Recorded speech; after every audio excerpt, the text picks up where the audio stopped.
थोड़ा समय प्रभु के वचन में जाएंगे और मत्ती रचित सुसमाचार उसका 6 अध्याय कल हमने पढ़ा था। आज भी उसी को हम देखेंगे। मत्ती उसका 6 अध्याय, मत्ती रचित सुसमाचार और उसका 6 अध्याय। हालेलुया। इसको हम देखेंगे। कल मैंने बताया था, प्रभु यीशु मसीह ने कहा सावधान रहो, तुम दिखाने के लिए धर्म के काम मत करो, नहीं तो अपने स्वर्गीय पिता से कुछ भी फल नहीं पाओगे।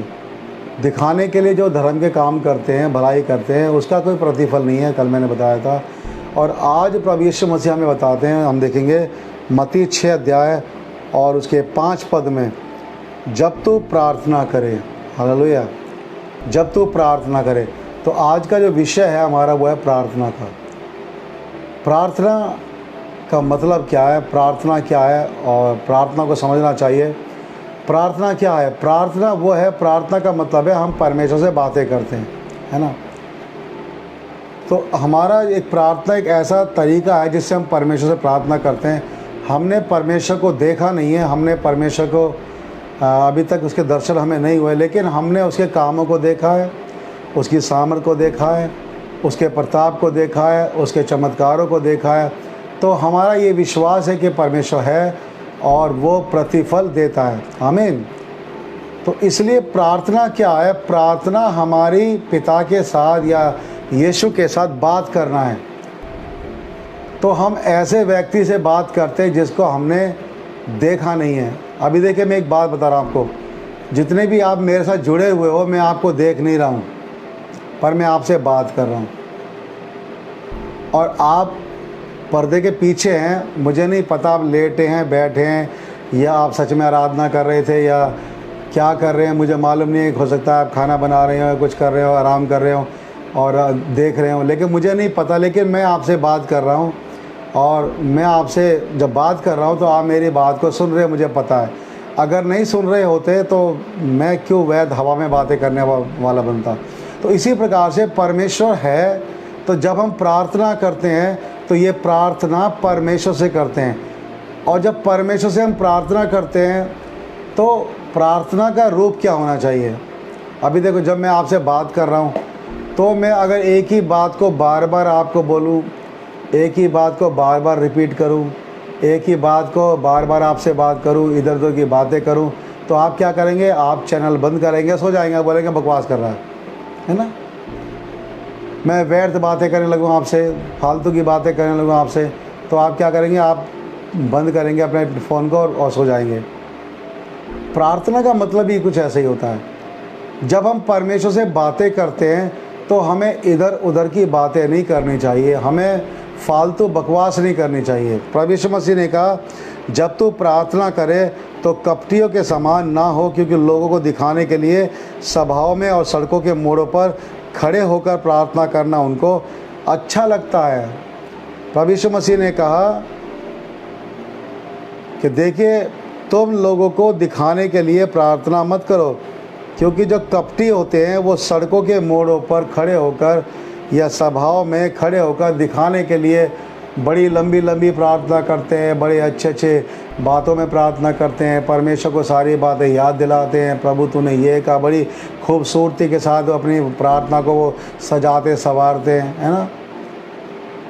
लेकिन ये भूल जाते हैं कि क्या प्रार्थना करनी चाहिए। देखिए, मैं एक उदाहरण देता हूँ आपको। अगर आपके घर में आपकी मम्मी है, ठीक है, और आपको उसे दूध चाहिए, तो आप क्या बोलोगे? आप पहले पूरी भूमिका वाले, मम्मी तो कितनी सुंदर है, मम्मी तो कितनी क्या है, तो ये करती है, वो करती है, सुबह जल्दी उठती है, काम करती है, सारा ये करती है, वो करती है, मम्मी मैं तेरे लिए ये करूँगा, वो करूँगा, ऐसे बहुत सारी बातें बोल के फिर आप बोले मम्मी थोड़ा सा दूध दे दो तो मम्मी क्या बोलेगी? अरे पहले मांग लेती तो फिर दे देता, मांग लेता तो। हम प्रार्थना करना जानते नहीं, हम इसी प्रकार से घुमा फिरा के बातें करते हैं, लेकिन हम सीधी बात नहीं करते। परमेश्वर के पास जब आप आए हैं, आप मांगने आए हैं, तो सीधा मांगिए, वो सुनता है आपकी प्रार्थना को। आपकी जो बात है उसको आप बोलिए, आप उसकी बहुत बड़ी भूमिका मत बनाइए। प्रार्थना को आप कोई फैशनेबल कोई ऐसे मत बनाइए, प्रस्ताव मत बनाइए। जैसे कि हम जब स्कूल में पढ़ते थे तो हमारी टीचर बोलती थी कि एक प्रस्ताव लिखना है, तो हमने बोला मैडम लिख देंगे। तो बोला कम से कम 6 पन्ने का होना चाहिए। तो मैं 6 पन्ने कैसे लिखेंगे? बोला 6 पन्ने नहीं लिखोगे तो मार्क पूरे नहीं मिलेंगे, आपको लिखना ही पड़ेगा 6 पन्ने। तो मैंने पूछा फिर हम क्या करें? तो मेरा एक दोस्त था साथ में बैठा, शोले की कहानी लिखाना। वो कौन सा, वो देख रहे हैं कितना लिखा हो, तो खाली हाथ से नापे कितने पेज लिखे देखेंगे और तुम्हें मार्क दे देंगे। तो मैंने एक दिन ऐसा ही किया, मैंने भी एक फ़िल्म की कहानी लिख दी प्रस्ताव में। शुरू में तो लिखा सही से और बाद में बीच से पूरी कहानी लिख के आ गया। वो टेस्ट पेपर थे, फाइनल नहीं थे। तो जब मैंने उसको देखा तो मेरे पूरे मार्क आए हुए थे। तो मैंने टीचर को बोला, मैं टीचर आप चेक नहीं करते क्या? तो टीचर में क्या होगा? मैं देखो मैडम मैंने पूरी शोले पिक्चर की कहानी लिखी है, इसके अंदर जय वीरू की कहानी लिखी है और आपने पूरे नंबर दे दिए। तो वो टीचर को थोड़ा सा अजीब शर्मिंदा से हुई वो, तो मेरे से बोलने लगी अरे अच्छा वो तूने बता दिया मेरे को। मैंने कहा मैडम प्रस्ताव का मतलब ये होता है कि जो वास्तविक बातें हैं, ऐतिहासिक बातें, उनको हम लिखें बताएं, लेकिन इसका मतलब नहीं कि 6 पन्ने भरने ही हैं। तो कई लोगों को प्रार्थना करना ही नहीं आता, उनको अगर प्रार्थना बोलो तो वो 6 पन्ने ही भरते हैं पूरे। जब तक उनके 5-10 मिनट पूरे ना हो जाएं, जब तक किसी को नींद ना आ जाए, वो प्रार्थना करते रहते हैं। चर्च में आप देखो कई लोग प्रार्थना कैसे करते हैं, उनको प्रार्थना दे दो तो उनके लिए प्रार्थना करना पड़ता है कि प्रभु जल्दी ख़त्म करेंगे। हमें उनके लिए प्रार्थना करना पड़ता है, प्रभु जल्दी ख़त्म करेंगे। पता नहीं किस किस के लिए प्रार्थना कर देते हैं, जो इस दुनिया में है भी नहीं उनके लिए भी प्रार्थना कर देते हैं। प्रार्थना का मतलब होता है कम टू द पॉइंट, वास्तविक बात पे आना। आपको प्रभु से क्या चाहिए, आप परमेश्वर क्या चाहते हैं, वो मुख्य बात है। महिमा अलग चीज़ है, स्तुति अलग चीज़ है, ठीक है। एक तो होता है परमेश्वर की महिमा करना, ठीक है। जब आप महिमा करते हो तो महिमा करनी चाहिए, धन्यवाद हालेलुया तेरी स्तुति हो। तो महिमा भी किस बात की? जो प्रभु ने बड़े बड़े काम आपके जीवन में किए हैं, सामर्थ्य काम किए हैं, उसके लिए धन्यवाद करना है। कई लोग ना महिमा नहीं करते, खाली प्रार्थना ही करते हैं। महिमा जरूर करनी चाहिए। देखो एक नेता आता है, नेता का गुणगान कितना करते हैं, है ना, जय जयकार के नारे लगाते हैं, हमारा नेता जिंदाबाद, हमारा नेता जिंदाबाद, है ना। तो जब आप आराधना में आते हैं तो परमेश्वर का भी जय जयकार करना चाहिए। वो तो राजाओं का राजा, प्रभु का प्रभु, उसकी महिमा कितनी करनी चाहिए। परमेश्वर की महिमा जब आप करोगे तभी तो परमेश्वर आपसे खुश होगा, है ना। तो हम लोग महिमा नहीं करते, सीधी प्रार्थना करते हैं। और प्रार्थना भी कैसे करते हैं कि उसमें बकबक बहुत करते हैं, दुनिया भर की बातें करते हैं। प्रभु यीशु मसीह ने कहा कि लोगों को दिखाने के लिए प्रार्थना मत करो कि तुम्हारी प्रार्थना कौन सुन रहा है, किसको सुना रहे हैं, है ना। चर्च में सबसे अच्छी प्रार्थना कौन करता है, कलीसिया में सबसे अच्छी प्रार्थना कौन करता है, सबसे लंबी प्रार्थना कौन करता है, इसका क्या इनाम मिलने वाला है कि कौन लंबी प्रार्थना करता है, कौन अच्छी करता है। देखो जो मन से प्रार्थना निकलती है वही प्रार्थना होती है, चाहे वो दो शब्द की क्यों ना हो, है ना। एक बार एक उदाहरण है, एक बहुत बड़े मसीह लोग जो बहुत सारे ईसाई थे, वो एक जहाज़ में सवार होकर घूमने गए, एक टापू पे सैर करने गए। तो एक छोटा सा टापू था बहुत दूर, वहाँ वो गए और जब वो टापू पे पहुँचे तो वहाँ पर जाकर उन्होंने क्या देखा कि सारे जो शिप में जो गए थे सारे क्रिश्चियन थे, सारे मसीह थे और वो यीशु मसीह को जानने वाले थे। और वो सब गए और जाकर उन्होंने उस टापू पहुँचे तो टापू देखा, बड़ा सुंदर टापू था, लेकिन वहाँ पर 2 लोग फंसे हुए थे। 2 लोग पहले से वहाँ पर थे और वो आंखें बंद किए हुए थे और वो 2 शब्द बोल रहे थे कि हे परमेश्वर हम पर दया कर, हे परमेश्वर हम पर दया कर। तो ये जो उस कश्ती में जो पास्टर था, जो प्रभु का दास था या सारे लोग थे, उन सबने मिलकर से एक फैसला लिया कि इन्हें प्रार्थना करना नहीं आता, चलो इन्हें प्रार्थना करना सिखाते हैं। और उनसे कहा ऐसे मत बोलो कि हे परमेश्वर हम पर दया कर, ऐसे बोलो कि हे यीशु हम पर दया कर, क्योंकि वो यीशु को नहीं जानते थे। तो उन्होंने सोचा शायद ये बचने का रास्ता होगा, ये भी हमारे तरफ फंसे हुए हैं, उन्हें नहीं पता था कि ये शिप से आए हुए हैं। तो उन्होंने ऐसे ही किया, तो उन्होंने बोला कि हे यीशु हम पे दया कर, और वो फिर से प्रार्थना में लग गए। और ये सारे शिप के लोग थे, ये वहाँ से निकलकर वापस अपने नगर की ओर रवाना हो गए। तो जब वो प्रार्थना करते हे यीशु हम पे दया कर, हे यीशु हम पे दया कर, तो प्रार्थना करते करते वो भूल गए, यीशु का नाम भूल गया। फिर से उन्हें वही बात याद आई कि हे परमेश्वर हम पे दया कर, हे परमेश्वर पे दया कर। तो जब ऐसे वो प्रार्थना कर रहे थे तो उन्होंने देखा अरे हम तो भूल गए, यीशु का नाम तो वो भूल गए थे। तो उन्होंने एक नाम उन्होंने हमको दिया था, हमको याद नहीं आ रहा। तो उन्होंने बोला चलो एक काम करते हैं, उनसे ही पूछते हैं। तो वो खड़े हुए टापू में ढूंढने लगे, तो वो नहीं मिले। तो उन्होंने क्या देखा कि दूर एक कश्ती जा रही थी, एक नाव, बहुत बड़ा जहाज़ जा रहा था। तो उन्होंने उस नाव को देखा और वो दौड़े दौड़े गए और दौड़ते चले गए नाव की तरफ, और जाके शिप में गए। वहाँ से शिप के सामने खड़े होकर कहने लगे कि अपने पास्टर को हमारे पास भेज दो। तो बोले क्या होगा? कह रहे हम वो नाम भूल गए जो नाम तुमने हमें दिया था। तो वो पास्टर जब आया, सब लोगों देखा, बड़ा अचंभा किया। तो वो दोनों जो भाई थे वो पानी पे खड़े हुए थे और पूरे पानी पे दौड़ के चल के आए थे वो।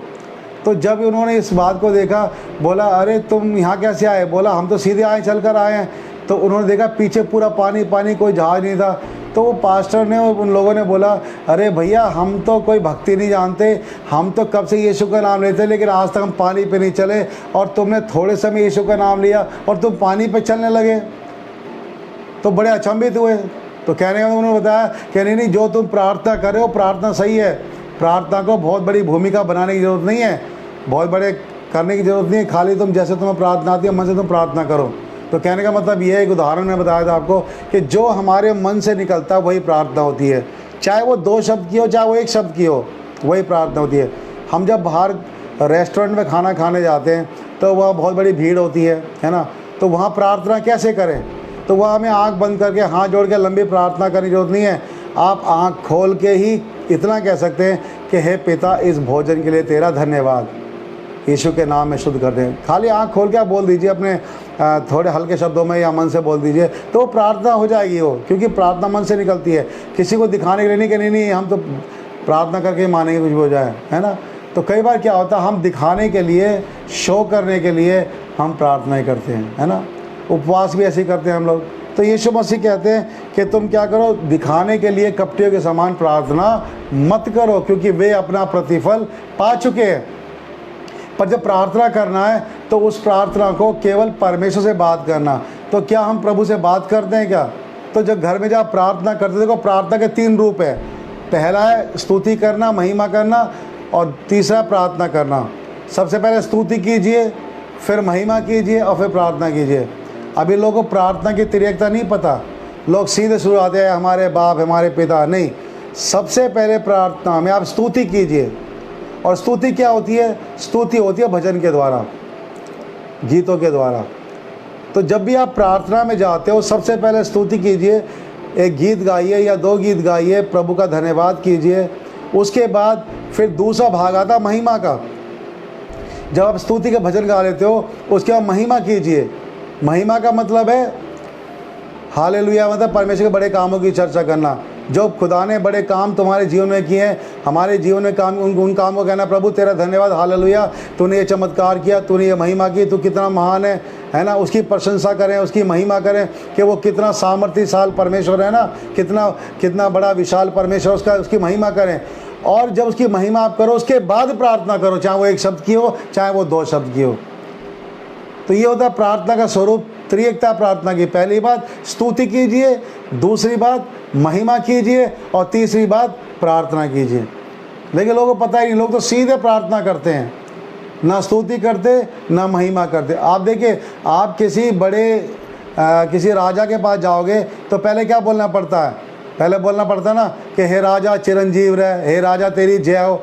दरबार में घुसते ही बोलोगे राजा मुझे ये चाहिए, ऐसे बोलते हैं कभी? नहीं ना। एक संसारिक नियम भी इतना हम मानते हैं कि बिना हम सलाम किए आगे नहीं बढ़ते। तो राजाओं के राजा के पास जब ये प्रार्थना में आप आते हो, तो कम से कम सबसे पहले आप स्तुति कीजिए, एक भजन गाइए जिसमें परमेश्वर की महिमा होती हो। दूसरा, फिर थोड़े समय आंख बंद करके परमेश्वर की महिमा कीजिए कि पिता तू पवित्र है, तू सामर्थी है, तेरे जैसा कोई नहीं है। यीशु मसीह तू प्रभु है, तू राजाओं का राजा है, हालेलुया, धन्यवाद, तेरी स्तुति हो। अपनी सामर्थ से भर, अपनी महिमा से भर, अपना तेल दे, अपना अभिषेक दे। ये सब महिमा जब आप करेंगे अपनी आँख से भर, तो जब ये भरेंगे उसके बाद फिर अपनी बात में आगे, पिता परमेश्वर मेरे जीवन में ये कमी है, इसको भी पूरा कर। तब पिता से आप प्रार्थना करेंगे, उस समय आप बात करेंगे, परमेश्वर आपकी प्रार्थना सुनेगा। क्योंकि जब आप स्तुति करते हो तो परमेश्वर की दृष्टि आप पर आती है, और जब आप महिमा करते हो परमेश्वर की हजूरी आप पे आती है, और जब प्रार्थना करते हो उसके कान आपकी आवाज़ की ओर लगे होते हैं। हालेलुया।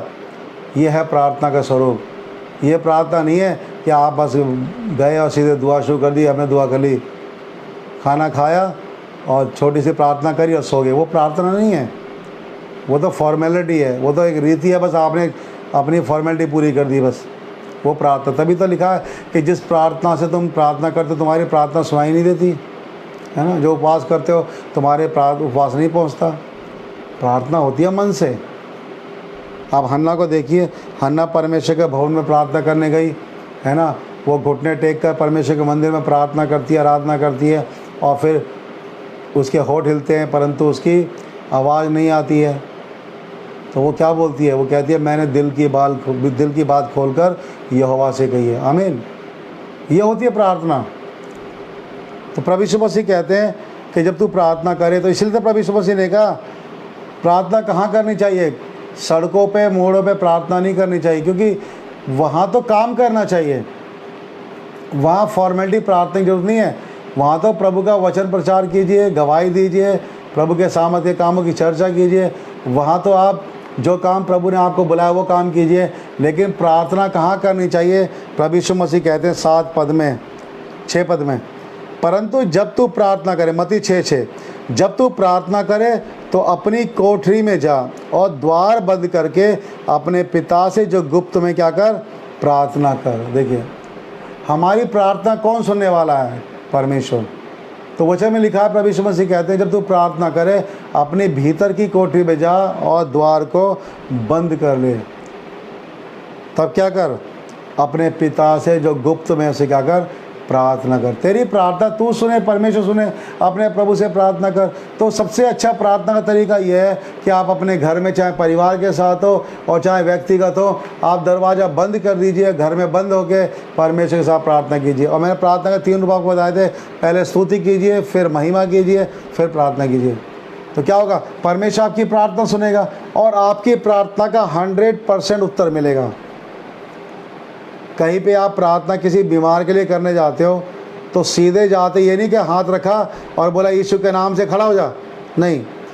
पहले आप स्तुति के गीत गाइए, प्रभु की महिमा कीजिए, वचन सुनाइए और उसके बाद उस बीमार को कमांड दीजिए। क्योंकि परमेश्वर की हजूरी जब आप पे आएगी, परमेश्वर की उपस्थिति आपके साथ रहेगी, परमेश्वर काम करेगा। हालेलुया। तो बीमार के इस तरह प्रार्थना करनी है आपने, है ना। तो वहाँ पर भूमिका बड़ी नहीं बनानी। जब आप घर के अंदर हैं, आप प्रभु से कितने घंटों भी प्रार्थना कर सकते हो, कितने घंटों भी समय बिता सकते हो। लेकिन जब आप बाहर होते हैं लोगों को दिखाने के लिए, हमें प्रार्थना करने की आवश्यकता नहीं है। लंबी लंबी प्रार्थनाएं नहीं करनी चाहिए। प्रभु यीशु मसीह कहते हैं 7 पद में, प्रार्थना करते समय अन्य जातियों की नाई बकबक ना करो। देखो बकबक नहीं करनी चाहिए। मैंने बताया ना अभी, कुछ भी बोल देना, कुछ भी बोल देना, है ना। कुछ भी मांग लेना, क्या मांग रहे पता ही नहीं है, है ना। आपको पता है एलिया ने क्या किया? एलिया जब घबरा गया, इजेबेल ने बोला कि आज ही मैं तेरे प्राण को नाश कर दूंगी, तो एलिया अपना प्राण लेके भागा और जंगल में पहुंचा। पता क्या बोलता है? कहता हे पिता, हे परमेश्वर, मुझे मौत दे दे। उसे मौत को मांगा, लेकिन परमेश्वर मौत नहीं देता। क्यों एलिया ने मौत मांगी मालूम है? क्योंकि एलिया बहुत भूखा था। उसे विश्वास था कि जब मैं जंगल में जाऊंगा परमेश्वर मेरे खाने का इंतज़ाम करेगा। जैसे कौवे के द्वारा इंतज़ाम किया, विधवा के घर में इंतज़ाम किया, उसी प्रकार से परमेश्वर मेरा इंतज़ाम करेगा। लेकिन जंगल में जब कुछ नहीं मिला, भूखा था, प्यासा था और बहुत घबराहट में था, उसे लगा तो भूख प्यास से मर जाऊँगा। तो वो परमेश्वर कहता, परमेश्वर तो मुझे मौत ही दे दे। लेकिन परमेश्वर ने उसको मौत नहीं दी। वास्तव में उसका जो उद्देश्य था वो मौत मांगना नहीं था, उसका उद्देश्य था भूख और प्यास। कभी कभी आप बहुत दुखी हो जाते हो ना और कहते हो इससे अच्छा तो मौत ही आ जाए। तो आप मौत नहीं मांग रहे होते, परंतु आप में जीने की इच्छा खत्म हो गई है, आप निराश हो चुके हो। आप परमेश्वर ये कहते हो परमेश्वर अच्छा तो मैं मर ही जाऊँ, है ना। लेकिन उसके पीछे मरना, मौत मांगना नहीं है। उसके पीछे हमारी निराशा है कि हम प्रभु से चंगाई मांग रहे हैं। तो प्रभु हमें मौत नहीं देता, परंतु प्रभु हमें चंगाई ही देता है। क्योंकि वो सामर्थ्य परमेश्वर, वो चंगा करने वाला। हम कभी कभी ऐसी बात बोल जाते हैं जो हमें नहीं मांगनी चाहिए, लेकिन फिर भी प्रभु हमारी ऐसी प्रार्थना को अनसुनी करता है। वो हमारी ऐसी प्रार्थना नहीं सुनता जो व्यर्थ बातों की होती है, जो बक की होती है, फालतू बातों की होती है। परमेश्वर चाहता है कि हम वो बातें करें जो वास्तव में हमें करनी चाहिए, हमें मांगना चाहिए, प्रभु की महिमा करनी चाहिए। आमीन। तो यीशु मसीह बोलते हैं कि तुम क्या करो, अन्य जाति नाई बक ना करो, क्योंकि वे समझते हैं कि उनके बहुत बोलने से उनकी सुनी जाएगी, परंतु तुम उतना ही बोलो जितना तुम्हें ज़रूरत है। तो मैंने बताया, आप जब घर में जब प्रार्थना करें तो प्रार्थना की त्रिएकता को ध्यान रखें। पहली बात क्या है? स्तुति। क्या है? आप कमेंट कर सकते हैं, स्तुति। दूसरी बात महिमा, है ना, महिमा करना। स्तुति का मतलब जब भजन गाते हैं, आप गीत गाते हैं, आज का दिन यहोवा ने बनाया, है ना, ऐ हमारे बाप, है ना, और प्रभु का धन्य गीत हम गाते हैं, स्तुति करते हैं। दूसरा महिमा, उस समय गाना नहीं गाना, उस समय क्या करना है? बड़ाई करनी है परमेश्वर की। हालेलुया, तेरी स्तुति हो, तेरी महिमा हो, परमेश्वर तू महान है, तूने बड़े काम किए, और जो भलाई प्रभु ने आपसे की उसका वर्णन कीजिए। प्रभु तूने मुझे बचाया, रक्षा की, मुझे जीवित रखा, तेरे दया के धन्यवाद। ये बातें बोले, प्रभु तेरी महिमा हो, तेरी स्तुति हो, है ना।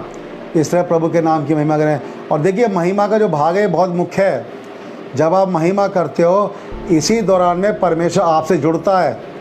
जब आप भजन गाते हो, उसके बाद जब महिमा में आते हो, आप शरीर से हटकर आत्मा में आते हो, तब परमेश्वर आपसे जुड़ता है और वहाँ पर परमेश्वर आपसे बात करता है और अपनी आत्मा से आपको भरेगा। देखिए, जो पवित्र आत्मा का दान पाना चाहते हैं वो ऐसा काम कीजिए, पहले स्तुति कीजिए, उसके बाद महिमा में जाइए। घुटने टेकिए, घुटने नहीं टेक सकते कोई बात नहीं, आप बैठिए, आँख बंद कीजिए और केवल महिमा कीजिए कि हालेलुया, धन्यवाद हो, स्तुति हो, तेरी महिमा हो, तू महान है, राजाओं का राजा, यीशु राजा। और हो सकता है उसे वर्शिप गीत भी आप गा सकते हो, प्रभु है ना, यीशु मसीह तेरे ऐसा कोई नहीं। बहुत सारे महिमा के गीत हैं, वो महिमा के गीत आप गा सकते हैं। और उसी दौरान में आपका जो ध्यान परमेश्वर में लगेगा, परमेश्वर का आत्मा आप पर जुम्बिश करेगा और आप पवित्र आत्मा से भर जाएंगे। महिमा करते करते परमेश्वर आपको अपनी आत्मा से भर देगा। उसके बाद जब आपका महिमा करना समाप्त हो जाए, फिर अपनी बात को रखें कि पिता परमेश्वर, मेरे परिवार को, मेरे घर को, मेरे परिवार में ये समस्या है, इसे कर, उसे कर, ऐसा कर, वैसा कर, फिर करके आमीन करके आप ख़त्म करें। तो ये प्रार्थना का स्वरूप आप समझ जाएं। प्रार्थना के 3 रूप मैंने बताए थे, स्तुति, महिमा और प्रार्थना। क्या हम तीनों भाग कर रहे हैं या खाली प्रार्थना? खाना खाया, प्रार्थना कर ली, सुबह खाना खाया, दोपहर खाना खाया, रात को खाना खाया, बोलो 3 टाइम प्रार्थना हुई। ये वाली प्रार्थना 3 टाइम नहीं चाहिए। वो तो आपने खाली एक फॉर्मेलिटी पूरी की है ना। 3 टाइम खाने की प्रार्थना नहीं करनी है, परंतु जब आप प्रार्थना, चाहे आप एक ही टाइम कीजिए लेकिन सही से कीजिए। जरूरी नहीं कि आप लगातार लकीर का फ़कीर बन जाओगे, मुझे 3 टाइम ही करनी है, 5 टाइम करनी है या 7 बार, ऐसा नहीं है। अगर आप एक बार भी करते हो, सही से करते हो, तो आपकी प्रार्थना परमेश्वर सुनता है। हालेलुया। तो सबसे पहले स्तुति कीजिए, फिर महिमा कीजिए और फिर प्रार्थना में जाइए। प्रभु जरूर आपकी प्रार्थना सुनेगा। ऐसा हो नहीं सकता कि आपकी प्रार्थना प्रभु ना सुने, क्योंकि वो हमेशा प्रार्थना सुनने के लिए तैयार रहता है। तो आज से हमने एक बात सीखी है, जब शाम को आप 9 बजे अपने घरों में, उसके बाद जब पारिवारिक प्रार्थना में जाओगे तो आप इसी तरह प्रार्थना कीजिए। और अभी भी इसके बाद आप प्रार्थना बैठ सकते हो, प्रार्थना करना चाहते हो तो आप नोट करें, पहली बार स्तुति करें, 1 या 2 भजन गाइए, ठीक है। उसके बाद आंख बंद करके महिमा कीजिए, प्रभु के बड़े बड़े काम की चर्चा कीजिए, लेकिन सब बोल के करना है, खामोश नहीं करना कि आपने मुंह बंद कर लिया और मन मन बोले हालेलुया धन्य, नहीं, मुंह खोल के बोलिए, बोल के करनी है। प्रभु सुनना चाहता है। हालेलुया। महिमा बोल के की जाती है, तो आप महिमा कीजिए। और उसके बाद प्रार्थना चाहे आप बिना बोले करें चाहे बोल के करें, कोई परेशानी नहीं है। प्रभु मन की बात भी समझता है, परमेश्वर आपके होठों से निकलने से पहले ही समझता है। तो प्रार्थना तो कैसे भी करो, चाहे बोल के करो और चाहे मन में करो, कैसे भी करो, लेकिन जब भी महिमा करो, स्तुति करो, वो बोल के करो। आमीन। परमेश्वर आपको जरूर आशीष देगा। जब आप करेंगे मुझे बताना कि प्रभु आपको आशीष दे रहा है। प्रभु आपके साथ जुड़ जाएगा और आपको अच्छी आशीष देगा। जय मसीह की। परमेश्वर आपको आशीष दे। और एक और गीत प्रभु